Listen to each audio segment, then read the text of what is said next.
All right, everyone. This is Beetle Beast. Welcome. Hello, Microsoft Flight Sim. You guys spawned an airplane in the air. Okay. It's levitating. Very interesting. Very, very interesting over there. That little Boeing's going. Okay, well. Let's try this again, maybe looking in a different area. I swear it's revving its engines up too. Such a strange video game. Yep, it's taxiing. It's taxiing in the air. We're going to put this at the end. This is a post-credit scene. Welcome back, Flight Sim community. This is Beetle Beast, and I'm back here again in the Citation CJ4. Currently going through a little bit of a startup procedure because I wanted to make a second video that has to do with the flight management system, the FMSs, and the navigation system of the CJ4 and of the Proline 21 airplane, or equipped airplanes, I guess I should say. However, we're starting off here. I've got a cold dark airplane. I've just got a couple of engines going right now. Once again, I'm not following a startup procedure for the CJ4, so if you're looking for that, I'm sure there's somebody out there who's already made a CJ4 video. The ones that I saw that were related to the Proline 21, though, were always seemingly just kind of a little bit lacking. So, like I said, I've got a lot of experience with this FMS, with this flight guidance controller, etc. And I did make a longer video before, which is kind of an overview, but it was kind of dumping everything together. So this one here, I wanted to make it a little bit different. It's going to be made with essentially 3 parts. We'll have the initial video here, which is just going to be setting up the FMS. Then there's going to be another part that'll actually be with the flight of the FMS, the flight of the airplane going from one location to another location. And then we'll have one most likely with a bit of a landing. I'll probably do it. So right now what we're going to do is do a setup of the FMS. Next video is going to actually be at least the takeoff portion of the flight, maybe up to climb altitude, up to cruise, and then we're going to go ahead and we'll do another one there where we actually can break it up into just the descent and landing portion of the FMS and a flight from the St. Louis area actually to Nashville, Tennessee. At least that's what my plan is as of right now. So without too much further ado, if you guys are with me, let's get into it, and hopefully this video works for you. So I set it up today. I've got the airplane started, like I said. I've gotten rid of the yoke so that we have a little bit more visibility and nothing's blocking our way, but we are going to be spending our time today dealing with the flight management system. So I'm going to go ahead and scroll us over there, zoom us in a little bit, and that's where we're going to be looking for the majority of our flight. What I'm going to tell you real quick, though, the FMS in most of these, actually all of these Proline 21 airplanes, maybe with a couple of exceptions for the single pilot aircraft, but you have dual FMSs. They are linked together. They can be separated so that you could have them operating independently, although I do not believe the sim actually has that type of functionality in it, but you can do it in the real airplanes. And whenever you load up your FMS by powering on the aircraft, this is actually going to be the screen you would go to, real airplane or even in the simulator here. So this is where we're going to start. These two FMSs, like I said, they are linked together. You can do separate things on each one, and there's no need to initialize both sides. You initialize one, it's going to work, and this whole thing's going to work out just fine. So let's kind of start with it. And what I would like to say here real quick, there are the way the FMSs are kind of laid out, you kind of have a backwards arrow here with index going to the left, and then on the right hand side you will have this one that says POSINIT, or position initialization, going to the right. The FMS tries to lead you through by going from left to right here. So if you see something pop on this side of the screen, odds are it's going to be your next item to go to. Things that show up on this side of the screen, it's kind of the way to go back. As we kind of go through this, I might notice a little bit of things that are different functionality, stuff that doesn't work the way it does inside of the airplane, and if I discover it, I will let you guys know. I have played with this already a little bit in a little bit more detail, and I've discovered some things that aren't quite there in terms of the operation, but this is still, once again, a fantastic flight management system and avionics system for the CJ4 and for business aviation. It's a very common system in business aviation. It is a very robust system, and it's actually been modeled really, really well. However, there are still some items in the functionality that just don't work the way they do in the real airplane. And we'll start off with that real quick. So here on this main page is the status page. Like I said, this is the page that will come up whenever you first initialize your FMS. It says 1 of 2 up here. This means that this is page 1 of 2 pages in the status. You should be able to click the next button and go to the next page. However, it doesn't exist. It simply is 1 page, which is fine. You've got your nav data listed here at the top. Your active database range is listed here. Down here is where you actually would have a secondary database in case you had, if we were approaching, say, 4 September, when the database would be expiring. And I haven't checked to verify that this is actually current, but that 8 August does sound like an actual effective date here. So it's going to go from 8 August until 4 September. And when 4 September rolls around, the database would expire. You could actually load up a secondary database and have it sitting here. And when 4 September hits, 5 September, you would have that one, click it up, and it would show up here, and suddenly that's your new database. So it's a way for maintenance to essentially load up a current database into your system. Current dates listed here, UTC times listed there, and program number for the FMS, what's actually driving the software listed right there. So it's telling you to initialize your position. So we go to the POSINIT page here. It is going to give us the FMS position listed right there, and then set position to the GNSS on the aircraft listed right here. This is the one we're going to use. We're going to click that, and now it knows where you're located. That's the one you're always going to click. You could also put in an airport up here or a reference waypoint. If you do that, it's going to set it to a place that is not exactly correct, because it's going to try to set the airport or the airplane to the airport center, which isn't where the airplane is actually located. It is located where the GNSS believes it is, which is right down here. So you click that, and then you can go to your next page once again, which is listed right here on this side, right key number 6. So R6 right down there. This is left keys up here, 1 through 6 on the left side. And then there's actually all the different pages that we're going to be able to navigate through right down here. Previously, we were actually inside of the status page, which is hidden inside of this index box over here. And that's kind of where we're at right now. If we were to click this, it's going to take us back to the index box and show us everything that that button there would have already pressed. So let's work through. We're going to be clicking flight plan. That's going to take us to this page. We're going to have to put in an origin airport and a destination airport. So we're going to start at KSTL, and we'll do this for you guys if you wanted to follow along at home. This will hopefully make it easy for you. And we're going to go to KBNA, which is Nashville.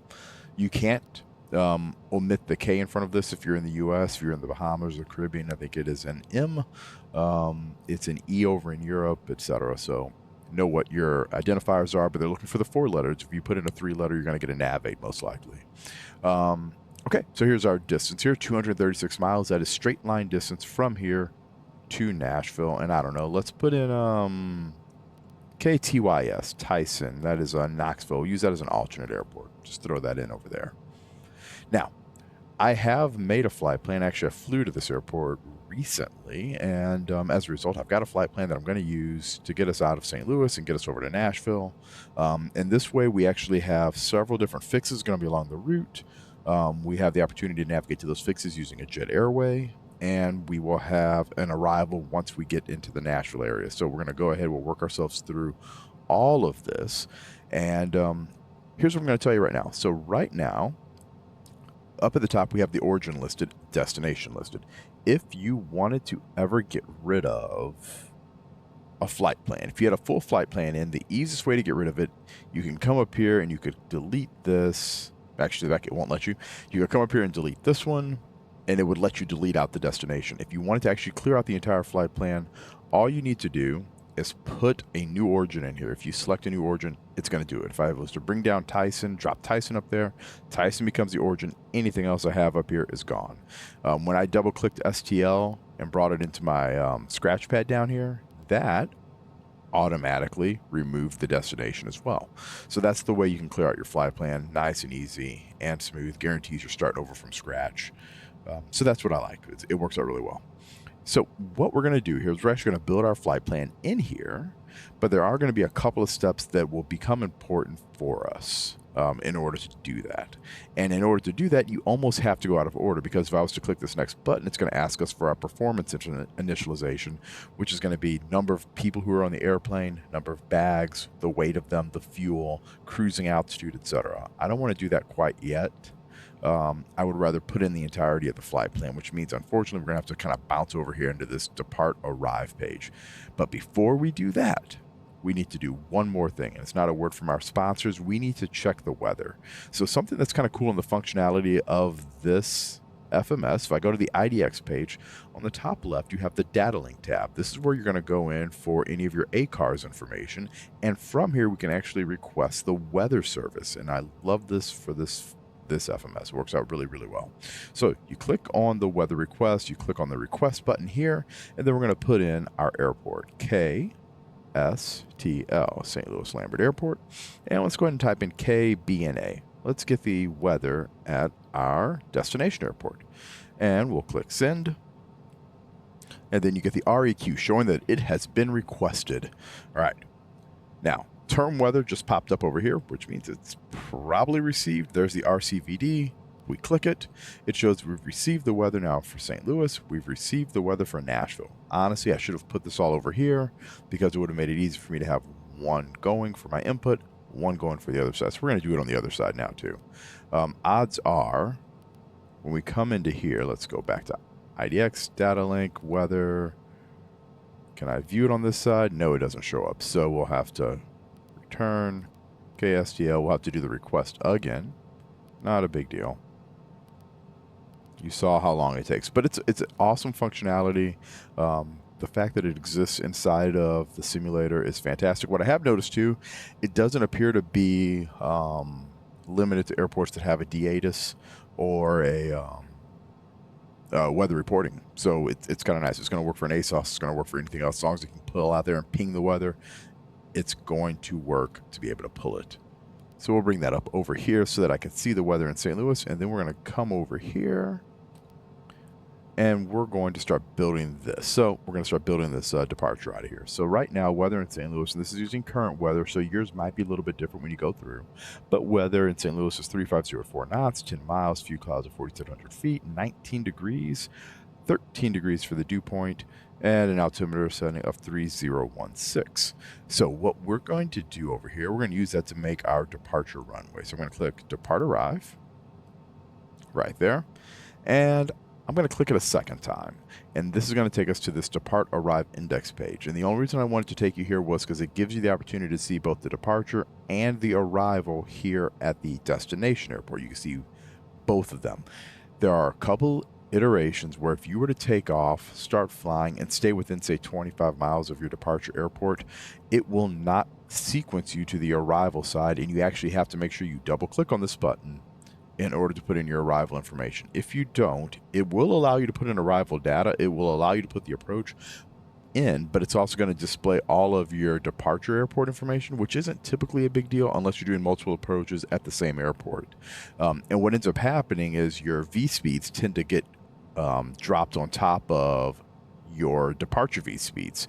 So you're going to have a V approach and a V ref number that are going to show up on your V speeds right here on your airspeed indicator on your PFD, and you're going to end up with a bunch of numbers basically on top of each other because the numbers start to overlap, and that can be rather annoying for your flying, and it makes it really messy. So that's how you fix that problem and make sure that you're selecting the correct airport. This also becomes important if you're doing a round robin flight. If you're going to fly from St. Louis, take off, go to a VOR, maybe do some air work, fly back to St. Louis, and you decide to come back before you've actually exited the airspace and had the system update and move you to the next airport. So that's how you get to it. Double click the Depart Arrive page, it brings you here. Okay, so we're going to click Depart Arrive, go over here using previous and next to find the runway that we're going to depart off of. We'll use 30 right, as that is the closest one to us, and it is the one going in the direction of the wind. As I said, 350 at 4 knots. So we'll click 30 right, and the departures are listed over here on the left-hand side. We're going to click next again, next again. I'm looking for the +5. It's this one right here. Click that, and these are our transitions. There's one that actually goes to Nashville Airport, and then there's the one that goes to Denny. We're going to use Denny because we have an arrival that we're going to use to get into Nashville. Execute. And then we're going to come back over to flight plan. So now we show our departure, our destination, the originating runway, where we're starting at, runway 30 right, and we're going to go to Denny via the +5 departure.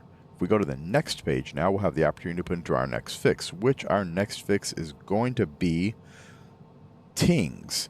That is Tango, India, November, Golf, Sierra, Tings. I'm going to drop that in. And the way we're going to get to Tings, right now it would like to send us there directly. So a straight line from here to Tings. We're going to use a J route that goes through called J45. We're going to click that, drop it in. Now, I do not believe... Oh, now you're going to be annoying to me, aren't you? Execute. Let's see. Back. Haha. What I was going to say was the J route, I don't think actually has any fixes between there and Tings. But I wanted to be able to show it with the J route in there. And I don't think it's going to let us put it in. Ah, it does. Okay. We're going to talk about that real quick. The way I originally put it in here was to put Tings in on the right-hand side and then drop the J45 in on the left-hand side. Obviously, the FMS inside of Microsoft Flight Simulator doesn't like that. The FMS in the real airplane does. And the reason you do it this way is to simply shore up your fixes that you're going to. If you were to put it in the other way, you can have J45, and then when you put in Tings, some wonky things can happen at times. This one doesn't appear to be doing that. And quite the opposite, it actually is telling me I'm not going to allow you to put Tings in there unless we have J45 in there first. So, okay, it's there. We're going to let that be. The next step here, we're going to put in our arrival. So we're going to double click, depart arrive, click on the arrival page. If we want to, we could actually take a look and see what the weather's doing at Nashville. Winds are out of the north, 350 at 6. So we can go ahead and we'll just pick one of the twos. Since we're flying a business jet, the two that we would want to pick here is going to be probably 2 right or 2 center. Both of these will end up with a fairly short taxi into the ramp. Let's pick 2 center. That's fine. And we're going to do this arrival right here, this star, the Ryman 2. We're going to click Ryman, and we're going to use the fix Rants as our way to get there. We'll click execute, and then we're once again going to go back to flight plan, and we're going to make sure we don't have any discontinuities. So right now we have J45 to Tings, and then Rants and the Ryman 2. There is a discontinuity there. So now we're going from Tings direct to Rants, and then our arrival starts at Rants for the Ryman 2, which ends in a radar vector before we pick up the ILS runway 2. That's perfectly fine. So that is how we put in our performance. Here's our missed approach. Not a performance. That's how we put in our flight plan. Nice, easy. For a better representation of where you're actually going, though, you click on this legs page, and this is going to give you every one of the fixes. And once again, it goes to Denny. Tings is the next fix, and while you are on the jet route, there are no fixes between here and there. If there had been, those would show up in between. Then Rants, Ryman, and then the rest of the arrival until it terminates in this radar vector. And I'll bring up the approach chart for you guys, and we'll have that in there so you can take a look at it. We'll definitely do it again as we get closer in for the flight portion, but I'm going to see if I can put it in here for you guys to look at and compare while you do your flight planning. So hopefully all that makes sense for you. Hopefully I didn't lose you, and if I did, please put it in the comments and we can discuss it, etc. Or I'll even put out a revision of the video to help you guys out, because I don't want you guys struggling through this stuff. All right, so next page here is going to be called performance. From performance, we're going to put in the information about how many people we have on the airplane, how much bags we have on the airplane, what our fuel load is like, etc. So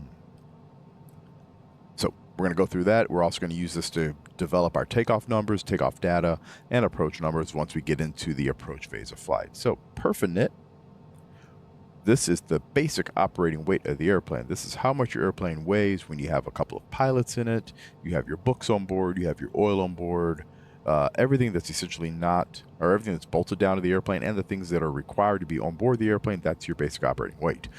Extra things like passengers and payload that you're going to be carrying, passengers, cargo, stuff like that, extra fuel, are all going to be entered in as you need them. So we're going to put in 2 passengers.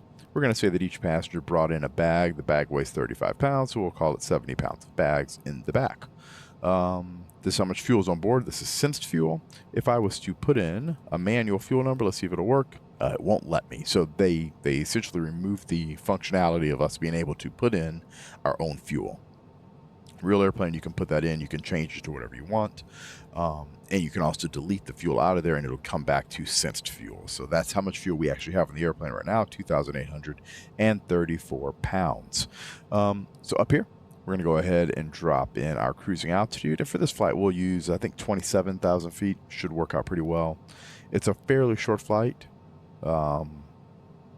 So we're going to go ahead and type in F270. The F stands for flight level. This field will actually accept FL270 or F270 or 27,000 feet. There's actually a page in default, which is found under the IDX key over here, in which you can change what the flight level transition altitude is. Here in the United States is 18,000 feet. So anything that's above 18,000 feet will automatically default to a flight level if you were to type in 27,000 feet. However, you can essentially save one keystroke by putting in the F and then 270 as opposed to putting in FL or typing in 27,000. You save a tenth of a second. All right, we'll click this execute button right here, and that information is in. Let's take a look at this VNAV setup real fast. And let's see here. We have target speeds. So this is for our climb. This shows our transition altitude right there. Go to next page. Target speed in cruise, 300.74 Mach. And there's our cruise altitude. And here we can come in with our descent, which I've already changed the defaults on this to make it 300 knots and 0.74 because I'm not going to slow down for my initial descent. Leaving in, it does change your fuel planning. It does change your fuel burn performance. So you got to make sure that that information is correct and that you're flying a profile that your FMS is expecting, or else you end up with fuel burns that are not quite in line with what you're planning to burn to get over to the destination airport. Talks about the transition altitude again, and your VPA angles that you're putting in. That's your vertical path. Your vertical path angle here is going to be 3 degrees. So anytime we have a crossing restriction, it's going to try its best to maintain a 3-degree glide slope. There will be some instances if it has to calculate one out itself between a couple of points and the fixes are actually dedicated and have required crossing altitudes, it may not achieve that 3-degree glide slope, but that's what it's planning to use. Okay, so that's pretty good. We'll come back over to, we'll go back through here. So perfect initialization, we're already there, that's good. The only thing that is missing here from this page, normally when you go to page 2, it actually gives you your ability to put in your cruise winds.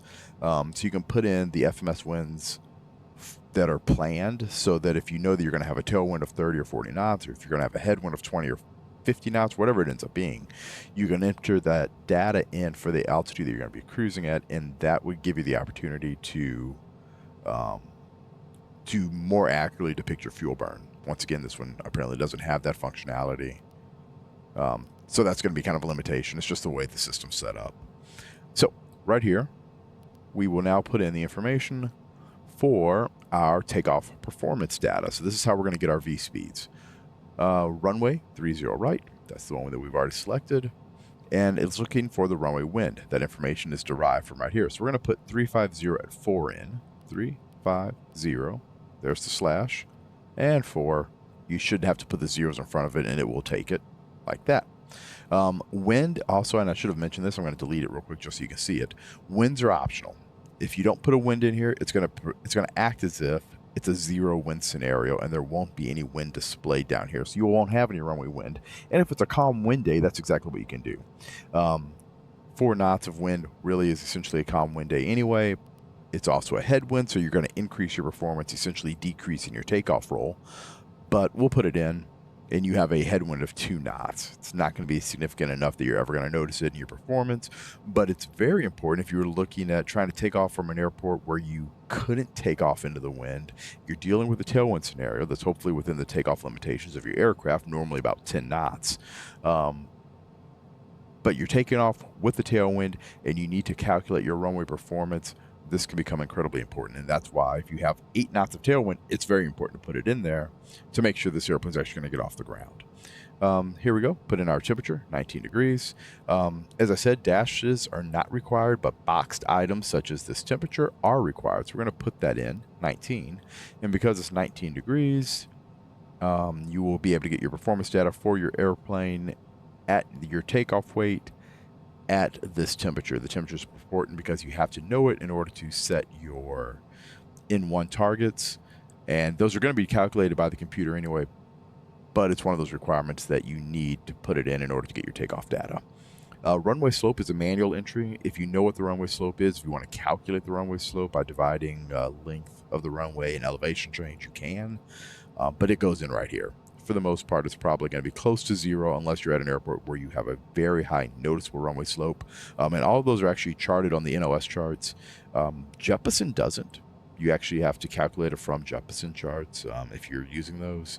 But if you're using NOS, you can actually just pull it right off the chart. And you can type that in right here. There is a negative key in case you have to make a negative slope. Negative slope means you're going downhill, obviously. Positive slope is going uphill. Hopefully all that made sense. You have a toggle here where you can select between dry and wet. And if you go to page 2, you have a toggle here for the anti-ice being on. The flaps being set at 0 or 15 degrees. We'll use 15 as that will give us a shorter takeoff roll. Down here shows your takeoff weight, gross weight, and max takeoff weights right here. So your takeoff weight, if you notice, is a little bit less than gross weight. That's because it expects you to burn off fuel before you go out and depart. So that's an FYI. And that actually is set up in the defaults telling you how much fuel you're going to burn while you're sitting on the ground. So we'll swap that over to 15 degrees, and you can see the difference that it makes. 0, flap 0, you would take 2,675 feet for your takeoff field length. V1, VR, V2, and VT speeds are all posted there. V1 being your decision speed, VR for your rotation speed, V2 being your engine out climb speed for an emergency scenario where if you had an engine failure at V1, you're going to climb at V2, 122 knots, until you reach 400 feet for your acceleration altitude, which is your standard, which we typically use. However, if you were to deal with an airport that has a obstacle clearance height or a level off altitude that's going to be higher than 400 feet, you would actually need a lot of performance data to be able to come up with it. Then you're going to climb to whatever that theoretical altitude is and then accelerate at that point. So once you reach your acceleration altitude, you're going to accelerate to VT, which is 140 knots, and you'll be climbing out at VT for the remainder of your time after you've sucked up whatever your flaps are at, which is 15 degrees. So if we change this, that lowers your V1 speed to 91 knots. Your VR speed, you'll now rotate at 94 knots. V2, if you have an engine out, you'll climb at 108 knots. You have 15 degrees of flaps in. You're still going to accelerate at 140 knots and climb up for your second segment at that point. But take a look. Now you're going to burn only 1,900 feet of runway up as opposed to 2,600 feet prior to. So it's a pretty significant savings. You're talking 700 feet of runway right there. So we'll click send. By clicking send, that takes those V speeds and moves them to your FMS. To your PFD. So now you'll be able to see those V speeds on your PFD tape as you accelerate down the runway, and you'll know when V1 is, and rotation, V2, and VT. All right. Once again, these are just your data points for takeoff structural limits of the aircraft. Not particularly important. Things that you would memorize anyway, but that's where they're at. Let's see. So that takes us through our performance page. That should essentially be everything you needed to go flying, but let's talk about a couple of these other ones as well. So on the display menu page, this is an opportunity inside of the FMS to change what information is going to be displayed here on your PFDs and MFDs. You can choose, so we're on the MFD right now. If I get rid of high and low nav aids, the nav aids disappear. It actually doesn't look like it categorizes them as being high and low, just the fact that they're VORs, but they're there. Intersections can be added on, and I'm going to say I don't see any change there, but normally they do show up if you're in the real aircraft. Probably a limitation, once again, of the system. So we'll turn our nav aids back on. Airports, you can bring those on, turn those off. Altitudes will be important. You can see one right here just kind of showing up. If you have a crossing altitude on an arrival, those will show up here. If you have altitude limitations or constraints on a departure, you can hit that button, it's going to show up. The same is true for speeds that you have. It's a speed restraint on the arrival or a speed that has to be restrained on the departure, etc. You push that button, and that's how you're going to get those to display. So that's all very important. This range altitude selector is actually one of my favorites. It shows whatever altitude is selected here via the flight guidance controller as a banana shape, looks kind of like a half moon, on your route, and it will show you at what point in time you will theoretically reach whatever that altitude is. It's great to have, love having it in there. So once again, that shows up. It's fantastic for planning your descents. See here, so that's all good. We shouldn't have to worry about anything like that. So display menu. If we come over here to MFD menu, this is going to give us the opportunity to center, not under this screen though. We're going to have to come over here to MEM2. So this little controller, MEM1, typically shows your, it depends on how you've saved it, but typically speaking, I know for us, we use MEM1 as being our ICAS information in aircraft systems. If I was to bring this over to, yeah, it doesn't look like it gives me the opportunity to put the systems up on the lower menu. Let's see if I can put systems up on the top. There. So there's your ICAS information, essentially, showing the rest of the information for the batteries, oxygen pressure, hydraulic system, fuel, and your electric. So that you have this expanded version of engine instruments. On our screen, on my aircraft, it actually takes up the entire screen there. And then you can lower and bring up something here if you want to by clicking on the lower menu button. But not particularly important here. So if we do that, MEM1, right now we have our VNAV information displayed right here. And that's going to take up the bottom portion of our upper menu. But if we go to MEM2, this brings up this plan view.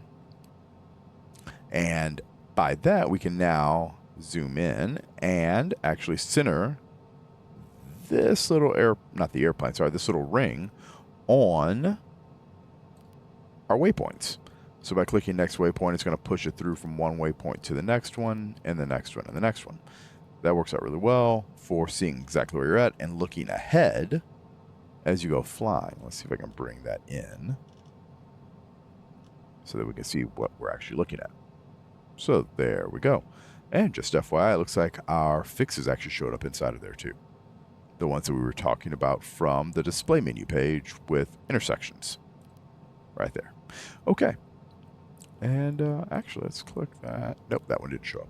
So from here, you can click through each individual waypoint and you can cycle through.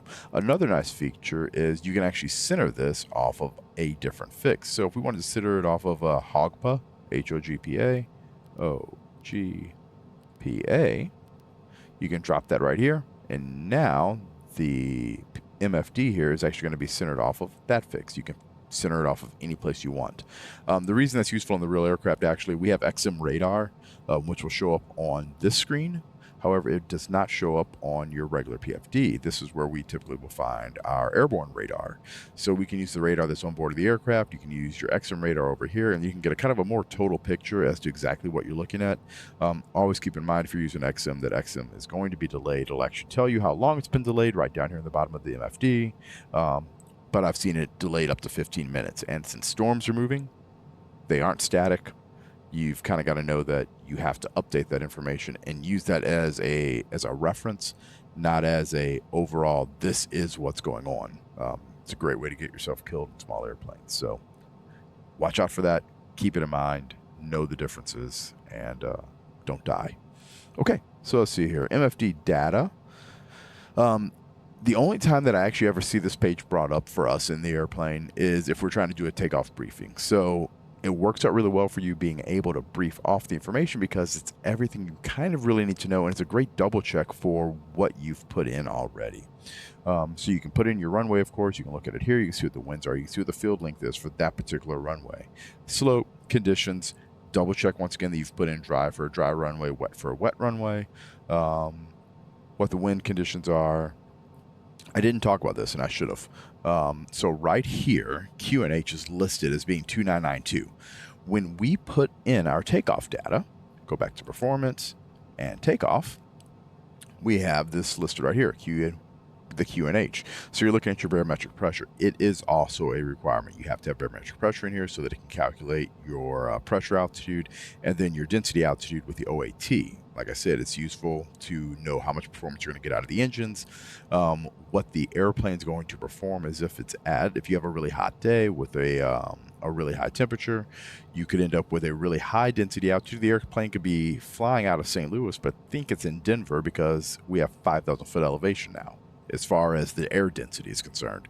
And an airplane with a 5,000 foot density is going to perform much different, especially at low rotation speeds, than an airplane that is flying at sea level. Simple way it works. So our pressure altitude is displayed right here at 602 feet. I'm going to hit the B button right now, and I'm going to do that because, actually, before I do that, I'm going to do that because, as we said, the actual field elevation is 3016. So that should change this a little bit. I think St. Louis is right around 620 feet or so, but let's find out. We hit B. Oh, we hit B, and it doesn't do anything. Hold on. It should have updated it. It didn't. Let's change this to 3016. We'll just use the altimeter, the barrel selector knob up here. My guesstimation is I actually have something plugged in that is causing us a bit of a difference. So it thinks that it's actually 2992. And I think I know exactly what happened. I probably still have standard weather plugged into the system. And the STL weather that's actually currently going on in St. Louis is this, which is different from what is currently being programmed into the system. So this is pulling out real weather, whereas this is pulling up what's programmed. I will almost guarantee you that's what's going on because St. Louis is not 800 feet field elevation. So take note of it. Just take note of it. That's just the way that goes. So I'm going to go ahead and hit B again. We'll drop that back down. But whatever you actually have programmed into the number 1 PFD is what will show up down here in this number. So if it is different than 2992 or if it is set wrong, you can manually go in here and actually change it to whatever you want it to be. 16. That will not change what's over here. It will only change the data in the box. However, if you ever find yourself in a situation where you are having to do that, that's because this hasn't been set correctly. That is true for takeoff. It is not true for landing. If you're coming in for a landing, you actually will have to set that information in there because you odds are have this set to 2992 because you're at a flight level when you're setting up your landing data. Once again, hopefully that all made sense to you guys. All right, so let's see what else we have going on. That should take us through everything on the MFD data. I don't really have anything else to show you guys on the ID page. It's kind of where we started off. Each one of these buttons does have another function to it. You can play with them. There's the defaults page. I already talked to you guys about that. Settings. Don't think I've actually ever seen this one here. I think this is actually sim only. So I wouldn't worry about that. It's just the way things work. This button doesn't really exist.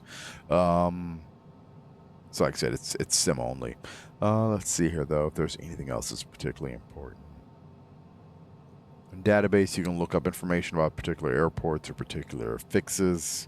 If you were to click on that, progress. If you're ever looking for your wins, your performance, if ATC ever says, what are the current winds at your altitude? You actually click on that progress page and then go to page 2, and it will tell you what your actual winds are at altitude. Not particularly important right now, and it's very rarely used in flight. However, whenever we're flying, it's one of those buttons that we never actually hit. So as a result, most pilots kind of go, huh, I can't remember how to get that. I know the information's in there, but I can't remember where the button is. That's where the button is, progress page 2. Let's see. Status page was where we started at already. Pause and it we've already gone through. We will work through the hold while we're flying. I like to put one in and then take one out. Actually, we'll put one in when we're flying, and then we'll actually have the airplane fly into it, enter the hold briefly. We'll do that on the departure out because that'll be kind of good to see in case you're ever trying to figure out how to input a hold.